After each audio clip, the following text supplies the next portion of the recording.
ಬಾವುಟ ಕಿತ್ತವರಿಗೆ ಬ್ಯಾಟ್ ಮೂಲಕ ಉತ್ತರ ಕೊಟ್ಟ ಕಿಚ್ಚ ಸುದೀಪ್. ಸಿಸಿಎಲ್ ಮೈದಾನದಲ್ಲಿ ಅಬ್ಬರಿಸಿದ ಕರ್ನಾಟಕ ಬುಲ್ಡೋಸರ್ಸ್. ಸೇಡು ತೀರಿಸಿಕೊಳ್ಳುವುದು ಎಂದ್ರೆ ಕೇವಲ ಕೂಗಾಡುವುದಲ್ಲ, ಎದುರಾಳಿಯ ಅಂಗಳದಲ್ಲಿ ಗೆದ್ದು ನಮ್ಮ ಬಾವುಟ ಹಾರಿಸುವುದು. ಈ ಮಾತನ್ನು ಅಭಿನಯ ಚಕ್ರವರ್ತಿ ಕಿಚ್ಚ ಸುದೀಪ್ ಅಕ್ಷರಶಃ ನಿಜ ಮಾಡಿ ತೋರಿಸಿದ್ದಾರೆ.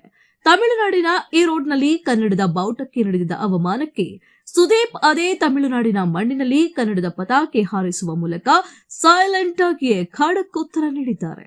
ಕೆಲವೇ ದಿನಗಳ ಹಿಂದೆ ಶಬರಿಮಲೆ ಯಾತ್ರೆಗೆ ತೆರಳುತ್ತಿದ್ದ ಕನ್ನಡಿಗ ಮಾಲಾಧಾರಿಗಳಿಗೆ ತಮಿಳುನಾಡಿನ ಈ ರೋಡ್ ಬಳಿ ಕಹಿ ಅನುಭವವಾಗಿತ್ತು. ಕನ್ನಡಿಗರ ವಾಹನಗಳ ಮೇಲಿದ್ದ ಕನ್ನಡದ ಬಾವುಟಗಳನ್ನ ಅಲ್ಲಿನ ಕೆಲವರು ಬಲವಂತವಾಗಿ ಕಿತ್ತೆಸೆದು ಕನ್ನಡಿಗರಿಗೆ ಕಿರುಕುಳ ನೀಡಿದ್ರು. ಈ ಘಟನೆಯ ವಿಡಿಯೋ ಸಾಮಾಜಿಕ ಜಾಲತಾಣಗಳಲ್ಲಿ ವೈರಲ್ ಆಗಿ ಇಡೀ ಕರ್ನಾಟಕದಾದ್ಯಂತ ಭಾರಿ ಆಕ್ರೋಶಕ್ಕೆ ಕಾರಣವಾಗಿತ್ತು. ಕನ್ನಡಿಗರ ಅಸ್ಮಿತೆಗೆ ಧಕ್ಕೆಯಾದಾಗ ಎಲ್ಲೋ ಒಂದು ಕಡೆ ಮೌನ ಆವರಿಸಿತ್ತು. ಆದ್ರೆ ಆ ಮೌನಕ್ಕೆ ಭರ್ಜರಿ ಉತ್ತರ ಸಿಗಲು ಹೆಚ್ಚು ಸಮಯ ಬೇಕಾಗಿಲ್ಲ. ಈ ಕಹಿ ಘಟನೆ ನಡೆದ ಬೆನ್ನಲ್ಲೇ ಜನವರಿ 25ರಂದು ತಮಿಳುನಾಡಿನ ಕೊಯಮತ್ತೂರಿನಲ್ಲಿ ಸೆಲೆಬ್ರಿಟಿ ಕ್ರಿಕೆಟ್ ಲೀಗ್ ಪಂದ್ಯಾವಳಿ ಆಯೋಜನೆಯಾಗಿತ್ತು. ಕಿಚ್ಚ ಸುದೀಪ್ ನೇತೃತ್ವದ ಕರ್ನಾಟಕ ಬುಲ್ಡೋಸರ್ಸ್ ಮತ್ತು ಭೋಜ್ಪುರಿ ದಬಾಂಗ್ಸ್ ತಂಡಗಳ ನಡುವೆ ಹೈ ವೋಲ್ಟೇಜ್ ಪಂದ್ಯ ನಡೆಯಿತು. ಪಂದ್ಯದ ಆರಂಭದಿಂದಲೇ ಕಿಚ್ಚಿನ ಪಡೆ ರೋಷದಿಂದ ಕಣಕ್ಕಿಳಿದಿತ್ತು. ಮೊದಲು ಬ್ಯಾಟ್ ಮಾಡಿದ ಕರ್ನಾಟಕ ಬುಲ್ಡೋಸರ್ಸ್ ತಂಡ ನಿಗದಿತ 20 ಓವರ್ಗಳಲ್ಲಿ 202 ರನ್ಗಳ ಬೃಹತ್ ಮೊತ್ತವನ್ನ ಕಲೆ ಹಾಕಿತ್ತು.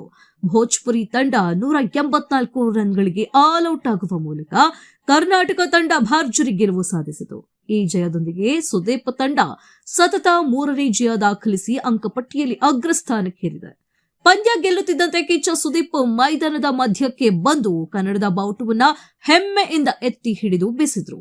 ಎಲ್ಲೇ ನಮ್ಮ ಭಾಷೆಯ ಬಾವುಟಕ್ಕೆ ಅವಮಾನವಾಗುತ್ತೋ ಅದೇ ತಮಿಳುನಾಡಿನ ನೆಲದಲ್ಲಿ ಸಾವಿರಾರು ಜನರ ಸಮ್ಮುಖದಲ್ಲಿ ಕನ್ನಡದ ಪತಾಕೆ ರಾರಾಜಿಸಿತು. ಸುದೀಪ್ ಅವರು ಬಾವುಟ ಬೀಸುತ್ತಿರುವ ವಿಡಿಯೋಗಳು ಮತ್ತು ಫೋಟೋಗಳು ಸದ್ಯ ಇಂಟರ್ನೆಟ್ ನಲ್ಲಿ ಭಾರಿ ವೈರಲ್ ಆಗಿದೆ.